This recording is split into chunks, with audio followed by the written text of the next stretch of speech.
अब बढ़ते हैं अपनी अगली बहस की ओर।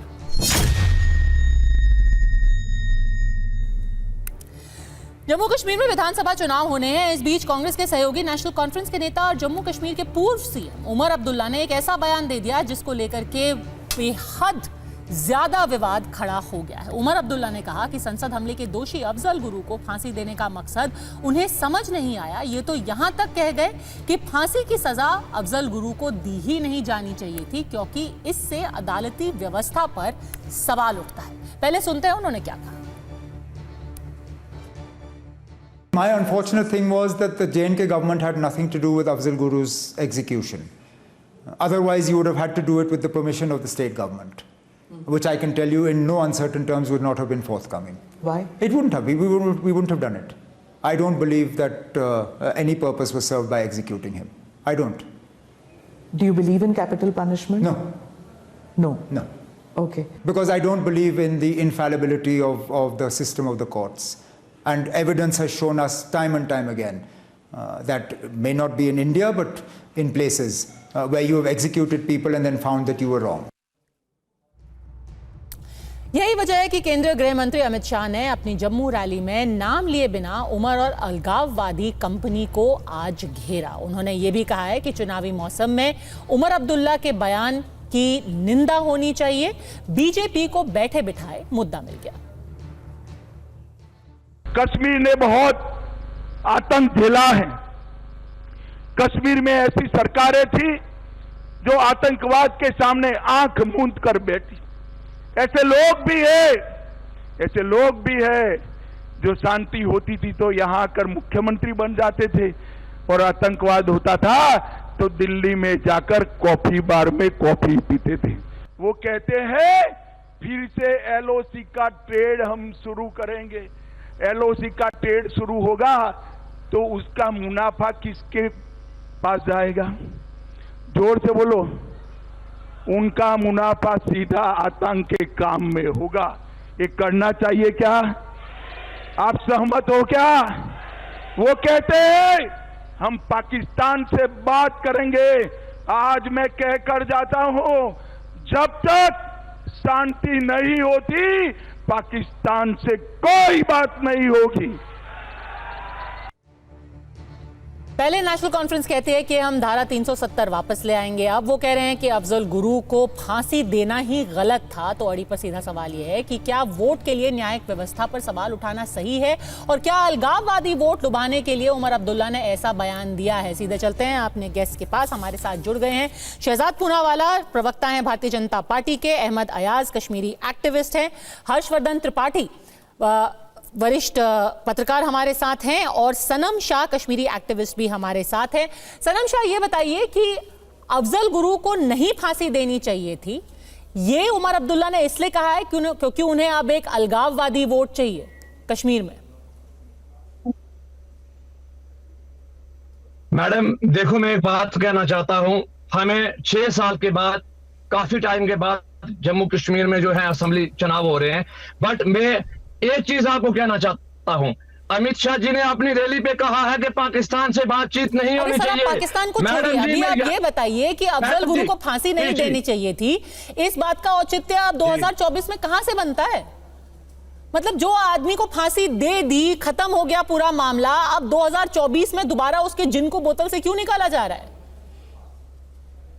मैम, मैं आपको ये बताना चाहता हूं, मैं यहाँ पे तंज कसना चाहता हूँ। भारतीय जनता पार्टी का स्टैंडर्ड देखना मैडम, ये कभी नेशनल कॉन्फ्रेंस के साथ हाथ मिलाते हैं, कभी नेशनल कॉन्फ्रेंस के खिलाफ हो जाते हैं। और मैं कहना चाहता हूँ, तंज छोड़िए, भारतीय जनता पार्टी को छोड़िए, आप मुझे ये बताइए कि अफजल गुरु अपनी कब्र में बैठे हुए हैं, आप उनको 2024 के चुनाव में वापस जिंदा क्यों करना चाहते हैं?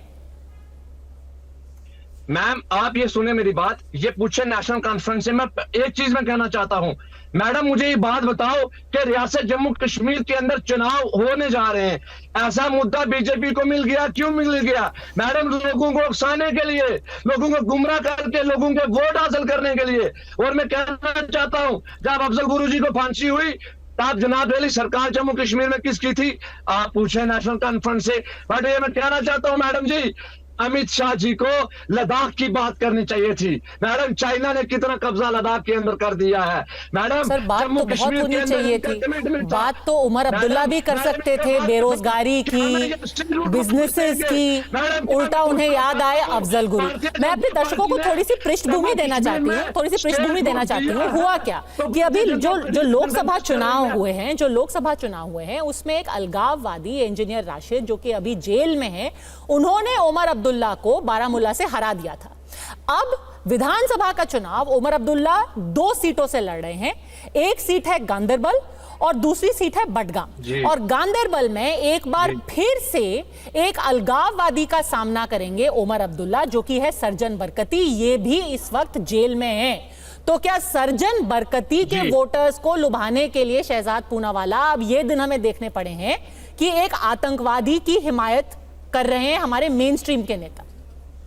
मैडम आई कंट्राडिक्ट। मैं अरे सर, आपका नाम शहजाद पूनावाला है, ये तो जिसका नाम है शहजाद पूनावाला, उसको आप कम से कम एक जवाब तो देने दीजिए। आपने तंज भी कस लिया, आपने पाकिस्तान की भी बात कर ली। चलिए, शहजाद पूनावाला। आप कैसे उसको अलगाववादी कह सकते हैं मैडम? हिंदुस्तान के कॉन्स्टिट्यूशन अलगाववादी कैसे कह सकती हूँ? क्योंकि वो जेल में है आदमी। उसके खिलाफ इल्जाम है कि बुरहान वानी की एनकाउंटर के बाद वो कश्मीर की सड़कों पर जुलूस निकाल रहा था। चलिए सर, अब ये चर्चा जो है आप एनआईए से कीजिए कि उसको अलगाववादी क्यों बोल दिया, उस पर केस क्यों कर दिया। शहजाद पूनावाला एक एक करके प्लीज। शहजाद पूनावाला, इलेक्शन लड़ता है, शहजाद पूनावाला, मैडम। शहजाद पूनावाला। मैं ऐसे जवाब नहीं दे पाऊंगा पद्मजा जी, आई एम सॉरी। पहले तो मुझे बताया गया था कि इस डिबेट में ऑफिशियल प्रवक्ता एनसी के भी और कांग्रेस के भी होंगे। लगता है कि जम्मू कश्मीर चुनाव भी नहीं लड़ना चाहते वो, और डिबेट में भी नहीं आना चाहते, तो उन्होंने 2-3 साइड किक को यहाँ पर भेजा। एनीवेज वो बात करें उनके लिए। परंतु देखिए, ये हमेशा से सर्वविदित है। प्लीज चिल्ला चिल्ली ना करें, बोलिए। ये तो पहले से सर्वविदित है पद्मजा जी कि इंडी अलायंस का हाथ हमेशा आतंकवादियों के साथ, और इन्होंने हमेशा नेशनल सिक्योरिटी फर्स्ट नहीं फैमिली फर्स्ट किया है। इन्होंने हमेशा राजनीति की है वोट बैंक की, राष्ट्र नीति पर, राष्ट्रीय सुरक्षा पर। अब जिस प्रकार से उमर अब्दुल्ला कह रहे हैं कि लटकाने की कोई आवश्यकता नहीं थी, तो क्या वो सुप्रीम कोर्ट के विजडम पर सवाल उठाना चाहते हैं? मैं सुप्रीम कोर्ट क्या कह रहा था उस समय पे मैं पढ़कर सुनाना चाहता हूं। Gravity of crime can not be described in words. The society will be satisfied only if capital punishment is given. Challenge to the unity and integrity that has been posed can be compensated only by maximum punishment. ये supreme court ने अफजल गुरु को क्यों फांसी की सजा दे रहे इसके लिए कहा है। उसके बाद यूपीए की सरकार ने यह निश्चित किया कि इनको फांसी की सजा लगनी चाहिए। तो मुझे बताइए कि क्या यूपीए की सरकार गलत थी? दूसरी बात, उन्होंने कहा कि उमर अब्दुल्ला ने बोला कि मुझे तो बताया ही नहीं गया था। अब आपको याद होगा उस समय पर 11 फरवरी 2013 को सुशील कुमार शिंदे ने कहा था कि मैंने पर्सनली उमर अब्दुल्ला को फोन करके बताया कि उमर जी ये लटकने वाले हैं। और उसके बाद अगर उमर अब्दुल्ला आज झूठ बोल रहे हैं तो कांग्रेस पार्टी बताए कि क्या उन्होंने जो बोला था वो सच है। और आज कांग्रेस पार्टी से सवाल बनता है, कांग्रेस पार्टी से सवाल 3 बनते। एक कि आतंकवाद की पैरवी की जा रही है, उन पे कोई स्टैंड नहीं। आज वो कह रहे 370 फिर से लागू होगा, मतलब 2 संविधान होंगे, मतलब आंबेडकर जी का संविधान लागू नहीं होगा। कांग्रेस का कोई स्टैंड नहीं। पहली बार आरक्षण का जो राइट है वाल्मीकि समाज को 370 हटने के बाद मिला। कांग्रेस पार्टी जो पूरे देश में आरक्षण की बात करती है वो यहां पर नहीं बता रही कि 370 वापस लागू होगा, तो आरक्षण कैसे मिलेगा उन समाज को। और चौथी बात, चलिए एक और जोड़ लेता हूं, शंकराचार्य पर्वत का नाम ये तख्ते सुलेमान करना चाहते हैं। बताइए, राहुल गांधी जी शिव जी की फोटो दिखाते हैं और वहां पर शंकराचार्य पर्वत तख्ते सुलेमान करेंगे। वैसे तो एंटोनिया से सोनिया होते हैं, पर यहां पर तख्ते सुलेमान करना चाहते हैं। तो मुझे लगता है कि किस प्रकार से ये अलायंस, टुकड़े टुकड़े अलायंस है, ये इसका प्रमाण है। और कांग्रेस पार्टी की चुप्पी और भाग जाना डिबेट से ये बहुत कुछ बताता है। अहमद अयाज जी, एक वक्त था जब कुछ फ्रिंज एलिमेंट्स होते थे जो नारे लगाते थे, तुम कितने अफजल मारोगे, हर घर से अफजल निकलेगा। अब ये हालत हो गई है कि एक आदमी जो कि मंत्री रहे हैं, जो कि सांसद रहे हैं, जो कि मुख्यमंत्री रहे हैं, विधायक रहे हैं, वो कह रहे हैं कि अफजल गुरु को फांसी देने की क्या जरूरत थी, इससे कुछ हासिल नहीं हुआ। क्यों? ये फ्रिंज मेनस्ट्रीम कब बन गया? नहीं, अब इसमें 1-2 बातें हैं। एक ये कि अगर उमर अब्दुल्ला साहब ये कहते हैं कि क्यों देनी चाहिए, क्या उसने इस चीज को लेकर कहा कि ये कैपिटल पनिशमेंट है, नहीं मिलना चाहिए किसी को भी कैपिटल पनिशमेंट, या कोई मेरिट की बात करा कि इसमें कोई मेरिट की बात है कि भाई इसलिए नहीं मिलनी चाहिए? अगर इसलिए हम बात करें कि इसमें हम नफा नुकसान की बात करेंगे तो वो सही नहीं रहेगा। अलबत्ता इस वक्त जो उमर साहब जो बात कर रहे हैं, मुझे लगता है इस वक्त वो सियासी हालात जो है जम्मू कश्मीर में उसको देखकर बात कर रहे हैं। नहीं तो ये बात उसको अगर ये सही भी है, क्योंकि इसके मेरिट्स में हम नहीं जाना चाहेंगे because it's decided by the court, तो हम इस वक्त मेरिट्स की बात नहीं करेंगे। अगर करना भी है तो फिर ये कोर्ट में भी की जा सकती है। नहीं तो आप कह रहे हैं कि उमर अब्दुल्ला उसके खिलाफ इसलिए हैं क्योंकि वो कैपिटल पनिशमेंट के हिमायती नहीं है।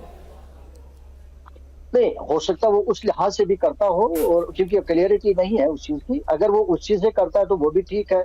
अगर इस चीज से करता है कि भाई इसमें मेरिट्स है कि इस केस को कौन से मेरिट्स है? ये तो हमारे सुप्रीम कोर्ट तक गया है पूरा मामला। कौन से मेरिट्स की बात हो रही है? सुप्रीम कोर्ट तक मामला गया है, मर्सी पिटिशन भी की गई थी। अब कौन से मेरिट्स पे सवाल उठाए जा रहे हैं? प्लीज, अगर सुप्रीम कोर्ट ने भी डिसीजन दिया हो, अगर कोई मेरिट बनता है किसी भी बात में, किसी भी लफ्ज में, तो टेकअप किया जा सकता था। या ऐसा नहीं है कि कमाल है शहजाद पूनावाला। अब ये देखिए, हमारे देश में हमेशा एक ये भी आर्गुमेंट दिया जाता है कि जो असदुद्दीन ओवैसी ने दिया था, that supreme court is supreme but it is not infallible. हमारा हक है कि हम उस पर सवाल उठा सकते हैं। उमर अब्दुल्ला ने भी उसी तरीके से सवाल उठाया है। साथ ही साथ मानवाधिकार की बात भी है, अहमद अयाज कह रहे हैं supreme court is not supreme, और दूसरे उसके साथ supreme court is not supreme but supreme. Sir please interrupt मत कीजिए। Supreme court is supreme but not infallible, पर उसमें एक और वाक्य जुड़ता है, supreme court judgments are not conditionally acceptable. ऐसा नहीं हो सकता कि जो सुप्रीम कोर्ट का फैसला अच्छा लगे वो तो मैं स्वीकार लूं, जो ना अच्छा लगे उसको मैं रिजेक्ट कर दूं। सुप्रीम कोर्ट का सारा फैसला मानना पड़ता है। दूसरी बात, अब ये कह रहे कैपिटल पनिशमेंट के खिलाफ है। पद्मजा जी, इससे बड़ा जोक नहीं हो सकता। ये अपने आप को लिबरल प्रस्तुत करते ना। एक बार पूछिए नेशनल कॉन्फ्रेंस का ऑफिशियल स्टैंड, गुस्ताख के रसूल की एक ही सजा, सरतन से जुदा करना, वो विरोध करते हैं क्या ऑफिशियली? मैं कोई सपोर्टर की बात नहीं कर रहा। ऑफिशियली क्या कभी नेशनल कॉन्फ्रेंस जो एक समय पर मुस्लिम कॉन्फ्रेंस हुआ करती थी, क्या वो गुस्ताख के रसूल की सजा को सर तन से जुदा के कैपिटल पनिशमेंट का विरोध करती है? सनम शाह क्या बोल रहे हैं? सर कलम होगा तो देखिए, सर कलम करने की बात करेंगे पर वहां पे बोलते हैं मैं कैपिटल पनिशमेंट के खिलाफ हूं। मतलब इनका उदारवाद चोर बाजार के सामान की तरह है। ये उदारवाद इनका और चोर बाजार का सामान दोनों एक समान है। दूसरी और आखिरी बात कहना चाहता हूं, अरे सनम शाह आप चिल्लाते क्यों हैं भाई? आप पर इतने चिल्लाते क्यों हैं? आप आराम से बात कीजिए भाई। इनकी समस्या क्या है? ये चीखते क्यों हैं? आप इतने उत्तेजित आराम से भी बोल सकते चीखते क्यों हैं? आपको मैं मौका भी दूंगी, आप इतने परेशान ना रहें। आप केवल, अरे देखिए एक सेकेंड, सर का नस फट जाएगा भाई, सर का नस फट जाएगा। अरे सर का नस फट जाएगा डिबेट में। अच्छा पद्मजा जी, एक आखिरी वाक्य देखिए। हमारी नस ओहो, मेरे कान का नस फट जाएगा। आप सुनिए ना भाई, इतना मत चीखिए। फटेगा। TV9 वाले आप लोग मुझे एक डिस्प्रिन जरूर भेज देना घर पे इस डिबेट के बाद। ठीक है, इसके बाद आपके पास TV9 owes me a Disprin after this debate. अब मेरी आखिरी बात हो जाने दीजिए। हाँ 10 सेकंड केवल। देखिए पद्मजा जी, क्योंकि आपका शो बहुत लाखों लोग देखते हैं, मैं आपको एक और ब्रेकिंग इंफॉर्मेशन देना चाहता हूं। पहली बार पाकिस्तान ने कारगिल में अपने रोल को अपनाया। आप चेक कर लीजिए, जनरल मुनीर ने, जो उनके आर्मी चीफ है, उन्होंने बोला yes we sent our soldiers to Kargil. अब बताइए, इसी कारगिल में जिसने हमारे सैनिकों को शहीद किया, उस पाकिस्तान के साथ नेशनल कॉन्फ्रेंस वार्तालाप करना चाहता है और कांग्रेस पार्टी देख रही है मुंह। यह सनम नहीं, बेवफा सनम है। इसको कहते हैं बेवफा सनम। ये देश के साथ बेवफाई है। अब चीखे सनम शाह, अब चीखे कि पाकिस्तान से बातचीत करेंगे। कैसे बोला सनम बेवफा है? अरे सनम वफादार है, सनम हिंदुस्तानी है। अरे मेरा खून का टेस्ट किसके प्रति वफादार हो? तो यहाँ से हिंदुस्तान निकलेगा। संविधान के प्रति होना है। हर्षवर्धन जी, एक कट्टरपंथी सोच है कश्मीर के अंदर और एक पाकिस्तान के प्रति होना है, भारत के प्रति नहीं। काफी बड़ा वोट भी है। पीडीपी को पहले ये वोट मिलता था। हाल फिलहाल के चुनाव में ये बात साफ हो चुकी है कि पीडीपी अब हाशिए पे आ गई है। तो क्या उमर अब्दुल्ला और नेशनल कॉन्फ्रेंस एक सॉफ्ट सेपरेटिस्ट हैं? तो वो मेन स्ट्रीम पार्टी के साथ, कांग्रेस के साथ उन्होंने गठबंधन किया है, पर इस सॉफ्ट सेपरेटिस्ट वोट के लिए अब 370 पे भी बात कर रहे हैं, पाकिस्तान पे भी बात कर रहे हैं, और अब तो अफजल गुरु भी आ गए। देखिए पद्मजा, अगर सिर्फ इतनी भर बात होती कि कैपिटल पनिशमेंट के खिलाफ हैं तो शायद हम मान लेते, लेकिन सिर्फ इतना भर नहीं है। उमर अब्दुल्ला को ठीक से सुना जाना चाहिए। उमर अब्दुल्ला ने क्या कहा है? उमर अब्दुल्ला कह रहे हैं कि हम भी जानते हैं कि हम 370 नहीं हटा पाएंगे, लेकिन ये लड़ाई आज की नहीं है, हम लंबी लड़ाई लड़ेंगे, हम उसे हासिल करके रहेंगे। आज नहीं तो कल भारतीय जनता पार्टी एक समय में 2 सांसद वाली पार्टी थी, उन्होंने तय किया 370 हटाया। एक तरफ बीजेपी का एजेंडा क्या था कि जम्मू कश्मीर का फुल इंटीग्रेशन भारत के साथ हो। इनका क्या एजेंडा है? 10 साल लगे, 20 साल लगे, 50 साल लगे, फिर से कश्मीर को 370 करके अलग हटाना है। और मैं बड़ा आश्चर्यचकित होता हूं, सनम शाह जैसे लोग या ऐसे जो लोग कश्मीरी एक्टिविस्ट के नाम पर बैठते हैं, मुझे बड़ी पीड़ा होती है। मैं जब 5 अगस्त 2019 को ये हटा था 370, तो मैं 10 और 11 सितंबर को वहां था। शेरे कश्मीर विश्वविद्यालय की छात्राओं से मिला तो उन्होंने कहा कि अब्दुल्ला मुफ्ती को चौराहे पर फांसी लगा दो, हमारा नेट बस चला दो। मैं ये शब्दशः बोल रहा हूं जो शेरे कश्मीर विश्वविद्यालय की छात्राओं ने कहा। यानी इतना गुस्सा उनके मन में इन दोनों परिवारों के लिए। और आप लोकसभा चुनाव देखिए, उमर अब्दुल्ला और महबूबा दोनों नहीं जीत पाते हैं। इसका मतलब क्या हुआ? उमर अब्दुल्ला के मन में डर है कि अगर इस चुनाव में कांग्रेस के साथ मिलकर भी, जम्मू में भाजपा ने बहुत अच्छा प्रदर्शन कर लिया, कश्मीर में छोटे छोटे जो दल लड़ रहे हैं, इंडिपेंडेंट लड़ रहे हैं, वो जीत गए और कहीं हमारी भूमिका ही खत्म हो गई, तो हमें फिर से लंदन जाना पड़ेगा, जहां एक समय में फारूक अब्दुल्ला साहब चले गए थे जब कश्मीर बहुत ज्यादा डिस्टर्ब था। असली मुश्किल वहां है, इसलिए उमर अब्दुल्ला और फारूक अब्दुल्ला इस तरह के ऊटपटांग बयान कर रहे थे। थोड़ा मामला ठीक हो जाने चाहिए, फिर फारूक साहब रामधुन गाएंगे, हम लोग को अच्छी लगेगी, टीवी पर वो वाली डिबेट भी करेंगे।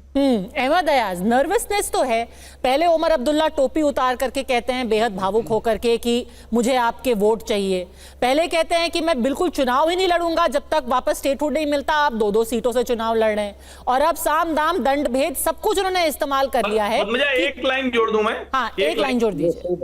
देखिए ये वो मैं इसलिए जोड़ रहा हूं कि अहमद अयाज साहब वहां बहुत अच्छे से जानते, तो इस बात को भी जरा बताइए, जम्मू कश्मीर का जो व्यक्ति 3 पीढ़ी से मुख्यमंत्री रहा हो जिस परिवार में, उनकी इतनी हिम्मत नहीं पड़ी कि जम्मू की किसी सीट से लड़ जाते। अगर 2 सीटों से लड़ना था तो किसी जम्मू की सीट से लड़ते। ये तो कहते हैं कि हम पूरे जम्मू कश्मीर के नेता, ऐसा क्यों नहीं कर पाए? ये भी जरा जवाब जोड़िएगा। अहमद अयाज, इसी का जवाब दूंगा पहले। ये बीजेपी को भी सवाल जाएगा। फिर तो पार्लियामेंट में कम से कम एक सीट पर आप भी कश्मीर में लड़ते, ये तो आपका भी जाएगा सवाल। और इस वक्त चूंकि उनका आपस में गठबंधन है, जम्मू में कांग्रेस लड़ेगा और नेशनल कॉन्फ्रेंस कश्मीर में लड़ेगा, वो एक अलायंस है, वो ज्यादा इंपॉर्टेंट मसला नहीं है। मसला दूसरा बात है जो आपने कही कि उनकी जो सिचुएशन है, जो अभी वो टोपी लेकर आपने असली मसले को बिल्कुल ही हल्के से गायब कर दिया। नहीं, वो टोपी लेकर वो कुछ मसले हैं उसमें अहम, वो ये कि ये हम मान लेते हैं कि जहां तक यहाँ के रीजनल पार्टीज का ताल्लुक है, उनकी जो सियासी वो जो साख्त है, वो बर्जन है लोग, मोस्टली सब लोग उससे बर्जन है। अब चूंकि एक नेशनल कॉन्फ्रेंस का एक कार्डर बेस्ड पार्टी है और उनका स्ट्रॉन्ग है ऑर्गेनाइजेशन, उसकी वजह से उनकी मोबिलिटी हो जाती है, या नेशनल इसके बाद पीडीपी का। नहीं तो इट्स अ फैक्ट कि भाई लोग यहाँ इन पार्टी से बर्जन है, और वही वजह है कि भाई इस वक्त उनको ये एक जगह से दूसरी जगह जाना पड़ता है। और तीसरा जो इंजीनियर रशीद का फैक्टर जो बीच में आ गया, उसने भी एक मसला उनके लिए पॉलिटिक्स के लिए खड़ा कर दिया, जैसे बारामूला में उनको उमर अब्दुल्ला को हारना पड़ा। अब ये कुछ फैक्टर्स है कि जिसकी वजह से सियासत में एक इशू है यहाँ पे। अब चूंकि लोग ये भी हम मान लेते हैं कि लोग मजबूर है किसी न किसी को वोट डालने के लिए, और वो भी जब उन्होंने बीजेपी की 10 साल की हुकूमत आज तक देखी, 14 से आज तक, उसको कंपेयर करके वो शायद यही बेहतर समझे कि बेटर यही है। जो भी खराब से खराब भी उनमें लगता है, शायद उसमें से तीनों में से अगर कंपेयर करेंगे, पीडीपी, नेशनल कॉन्फ्रेंस और बीजेपी, मुझे लगता है कि लोग ये समझ रहे हैं कि अगर खराब ही सही, लेकिन नेशनल कॉन्फ्रेंस फिर भी उतनी खराब नहीं है जितनी बाकी पार्टीज खराब है। शहजाद इसलिए मुझे लगता है पूनावाला, कि आप इसके कह रहे साथ हैं, आप कह रहे हैं कि नेशनल कॉन्फ्रेंस कट्टरपंथी सोच के सामने घुटने टेक रही है। उल्टा मैं उमर अब्दुल्ला का बयान सुन रही थी, वो अपनी एक तकरीर में ये कह रहे थे कि ये सारे इंजीनियर रशीद जैसे लोग हैं ना, ये बीजेपी के एजेंट्स हैं, क्योंकि बीजेपी ने बोला है हम कश्मीर में छोटी छोटी पार्टी को समर्थन देंगे। ये सारे अलगाववादी, कट्टरपंथी, ये सब बीजेपी के एजेंट्स हैं, बीजेपी इनके साथ सरकार बनाने की फिराक में है। असली कट्टरपंथी आपको बताया उन्होंने? पद्मजा, मैंने ऐसा नहीं शहजाद कहा। पूनावाला। प्रत्यक्षम किम प्रमाणम, प्रत्यक्षम किम प्रमाणम, प्रत्यक्ष को प्रमाण की आवश्यकता नहीं होती है। एक बात बोल दे उमर अब्दुल्ला जी कि एक बार वो साफ साफ बोल दे कि पाकिस्तान के साथ किसी भी हालत में बातचीत नहीं होगी जब तक वो आतंकवाद समाप्त नहीं करता। ये हमारा स्टैंड है। अब कांग्रेस पार्टी भी अपना स्टैंड बता दे। अभी तो पाकिस्तान ने माना है ना कि कारगिल में उसने सोल्जर्स भेजकर हमारे लोगों को शहीद करवाया, उसने बकायदा आज माना है ये बात। तो आज उमर अब्दुल्ला, नेशनल कॉन्फ्रेंस, कांग्रेस पार्टी, पीडीपी और बीजेपी, चारों पार्टी स्टैंड ले ले। मैं कहता हूं पाकिस्तान से जब तक आतंकवाद समाप्त नहीं होता बातचीत नहीं होगी। बाकी की तीन पार्टियां बताएं अपना स्टैंड, ठीक है। फिर पता चल जाएगा कि कौन पाकिस्तान परस्ती के साथ खड़ा। एक्चुअली मैं आपको बताता हूं एक वाक्य में, केवल एक वाक्य में, जब से 370 की दीवार गिराई गई है तो लाल किले से लेकर लाल चौक तक तिरंगा लहरा रहा है। और ये पीपीपी की पॉलिटिक्स है ना, पाकिस्तान परस्ती, पेट्रोनेज और परिवारवाद, इसको बड़ा झटका लगा है। अब स्पेशल स्टेटस 3 परिवारों के पास नहीं, जनता के पास, अवाम के पास आया है। तो ये स्पेशल स्टेटस छीनने के लिए ये अलगाववादी की भाषा और पाकिस्तान परस्तों की भाषा खुद बोलने लगे। 370 की बात तो हो ही रही है चुनाव में, पर अगर चुनाव की भाषा में अब अफजल गुरु जैसा मुद्दा भी अगर उठाए जाने लगे तो ये सिर्फ जम्मू कश्मीर ही नहीं, देश के लिए बहुत बड़ा चिंता का विषय है। क्या इस तरीके की राजनीति के लिए कोई जगह है हमारे देश में? ये सोचने वाली बात है। आप सबका TV9 भारतवर्ष से जुड़ने के लिए बहुत बहुत धन्यवाद।